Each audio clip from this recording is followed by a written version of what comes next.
in summer school, I think, Dave had a job working at the foundry in the grinding room.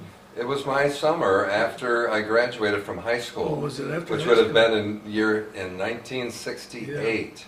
And my dad thought that I needed to find a job Yes, that's gonna. that would so- teach me a lesson, would have a life lesson for me.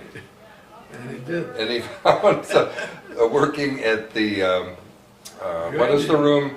Well, I did the grinding room, and it was hot, and I blistered my fingers and all that, like everybody does. But then I had a job shoveling scrap into a coke furnace Yeah. with just a tiny little guy that was an older guy that had been there forever, and he was but strong as an ox. He would lift up that wheelbarrow and walk right up through there with no problem. And I'm a pretty big guy, and I go, how in the hell did you do that? And who was that guy? I'm trying to think of I don't know, it's Shepherd, I think. He was kind of in charge of that furnace Yeah. on the outside. We were Yes, yes. outdoors and putting Coke and- scrap and coke. Scrap is it. Right. Up at the charging area.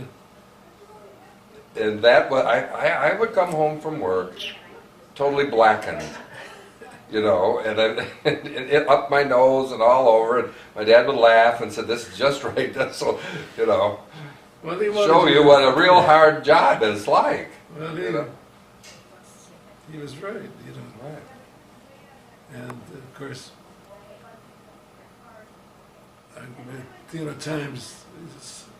times things get into forgetfulness.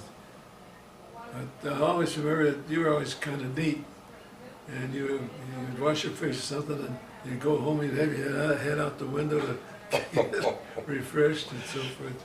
But your dad wanted you guys to get into all these dirty jobs. Thank you for reminding me of putting my head out the window, because I had a date that night after working at the foundry all day.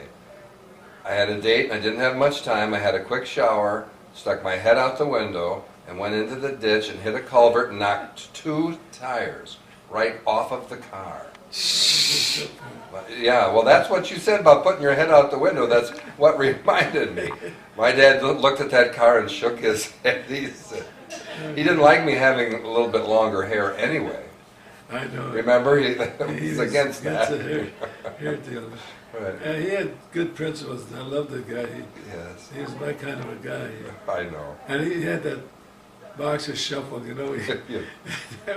Where he loved to dance with Pat. We'd go to dances. And of course, your Pat and your dad, or Pat and I, or Dad, I always remember. And then when we'd be at your house, we'd be drinking in Manhattans and they'd play. Then your dad would come with the records. And then we start dancing. And then we'd play charades. And Betty and I, well, you and Betty and Pat, Bob and I would cheat. We could beat them, I watched a few of those. I learned how to cheat from you guys. At charades, And we never believed in making reservations. And we always upset. And we could hardly, wait until the very end. We hardly ever found a good room. We found a room where we had one room with 2 double beds with both Betty and I and Pat and Dave. Not Dave, but Bob. Yeah. And Betty and I and Pat, or Betty's on one side of the bed and Pat on the other side. They look at each other. Now, did you ever take trips with the 4 of you plus the kids, any of the kids? I think so. At the cottage, Yeah. we all would gather at cottage at Misig, Yeah. and which we had wonderful times up Oh, yeah, there that's with the kids would go on the river, right, canoeing, Yeah, right, and that's right. and of course with Kutchy going after mushrooms while we were up there. That's right. Misig was the mushroom capital. We never found it. Never found any. But on the corner of Main Street, we found a whole bunch. Right. And we bought. Yeah. Yeah. For